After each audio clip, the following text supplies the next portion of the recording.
What I liked about this episode is that the more the team learns about the cat burglaries, it raises more questions than answers.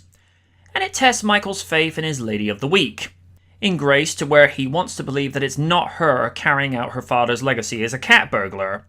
That, and what doesn't help matters, is the complication of a disturbed and obsessed corrupt cop that will go so far to commit murder just to try and prove his point.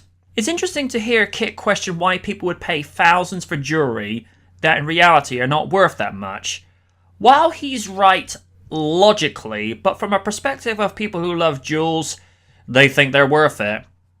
One of the more action sequences I enjoyed was seeing Kitt turbo boost over 2 rooftops, which I might add was 3 turbo boosts in one episode. Keen Curtis comes across as a classy and quirky butler as Griffin, and it was pleasing to hear him interact with others. Gina Davis stands out as a charming addition to the guest stars for this week, and she's very forthright and stubborn, which plays off of David extremely well, as she gets very defensive with Knight's questioning when it's presumed she's carrying out her father's legacy as a cat burglar.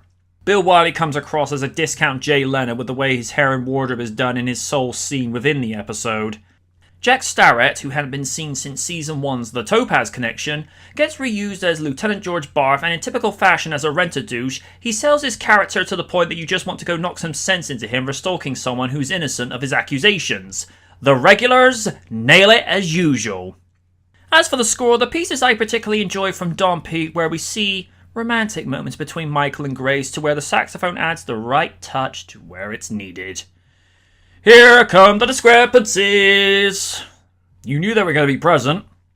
Kitt asks why rubies are valued so highly and says, according to my data, a ruby is just a form of carbon.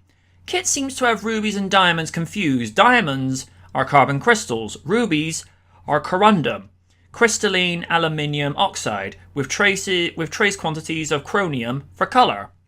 After Barth is thrown into the water by Michael, the top of his jacket progressively goes from wet to dry each time, and we cut back to him. Goof when Barth is waving his gun at Michael, ordering him to get into his car. From Michael's point of view, he is holding it in his right hand. When the shot changes to the reverse side, the gun is in his left hand. I didn't know we were borrowing notes from the pilot episode. Overall, when all is said and done, a corrupt cop goes to jail, a good lady clears her name, and a butler keeps his freedom.